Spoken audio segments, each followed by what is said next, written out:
Classic time Yusuf Punjabi तुहाडे नाल। और अरबाब तुसीं कह रहे हो कि मन की सच्चाई होनी चाहिए है, तो कोई चंगा काम करे या भैड़ा काम करे वो चाह रहा होंदा कि उन्होंने सक्सैस मिले, उन्होंने कामयाबी मिले, तो मन की सच्चाई यही होंदी है ना, वो तो मन की सच्चाई नाल ही कर रहा होंदा है। और फाजिल शाह साहब तुसीं आप बहुत प्यारे हो, थानू गल्लां और रंग चंगे लग रहे ने जी। आखा हुण मैं की आखा 0429923216 जी। आखा अस्सलाम वालेकुम। वालेकुम अस्सलाम। यूसुफ भाई क्या हाल है? खैरियत है जी मोहब्बत तड़ी, अपना सोना ना दसो। अल्लाह ने शुक्र है, खैर खैरियत है। मैं भी अपने भाई ने शो विच अपनी हाजिरी लगा के ना जी जी बिस्मिल्लाह बिस्मिल्लाह जी। आया नू ते अपना नाम दस दियो जी। बिस्मिल्लाह जनाब। व्हाट्सएप ठीक हो? अल्लाह ने शुक्र, अल्लाह ने एहसान, जितनी भी तारीफ की थी वंदन मालिक को इतनी कामन जी। खैर होगी तड़ी, जींदे रहो। सबसे पहले तो आपको ईद मुबारक जी। खैर मुबारक जनाब, मेहरबानी।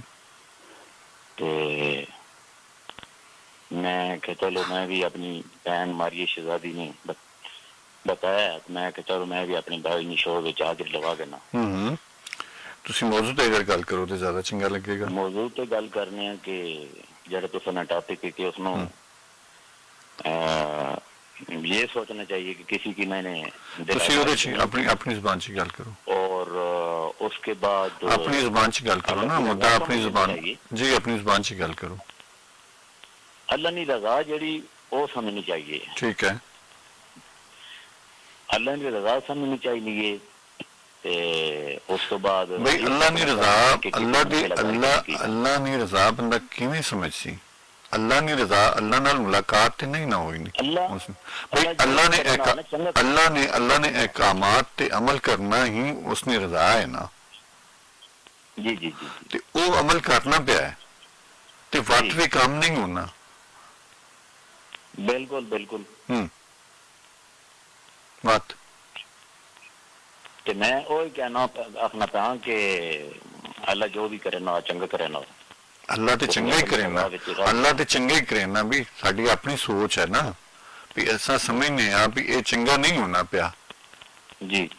ते मेहनत भी कीती है, 3-4 बारी दोबारा काम नहीं बदला है ते उस विच कामयाबी कोई नहीं होनी पई। ते ये मतलब के मसला है भी साडे, मतलब असी ते अपनी नेक नीति नाल काम नहीं करने पाए हैं। मैं ये कहना कि जेड़ा बंदा अपने काम नाल ईमानदारी करना है वो बंदा कामयाब होवे ना।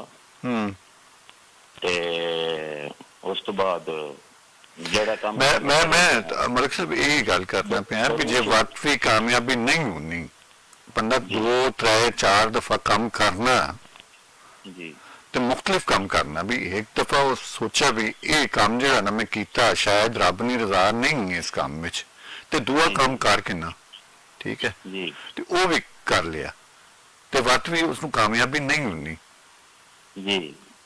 तो वो उस वास्ते दसो भी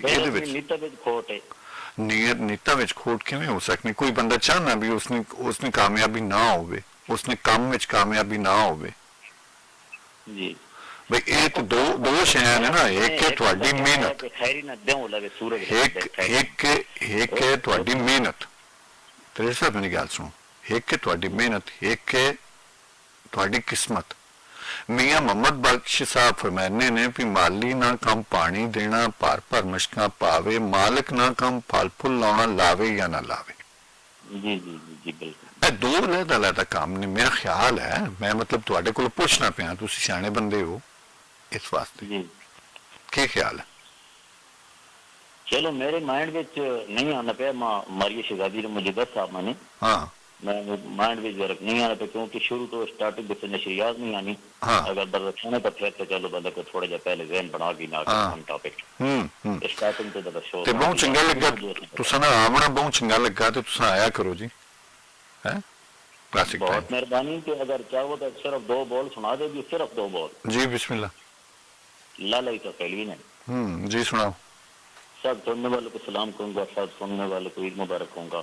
ये लाला इससे ख्याल भी रखने पे ने 2 बोल नहीं वो मैं मुमक्किन। अच्छा चलो जी ठीक है। सब करो ढोल नू गल समझाओ हाँ साडी टांग लहा छोड़े ढोल नू गल समझाओ हाँ साडी टांग लहा छोड़े असां ओनू भुल गए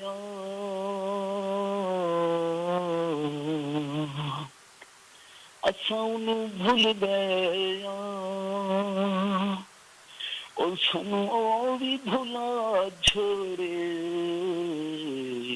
ढोल नू गल समझाऊंगा सदी टांग लहा छोड़े।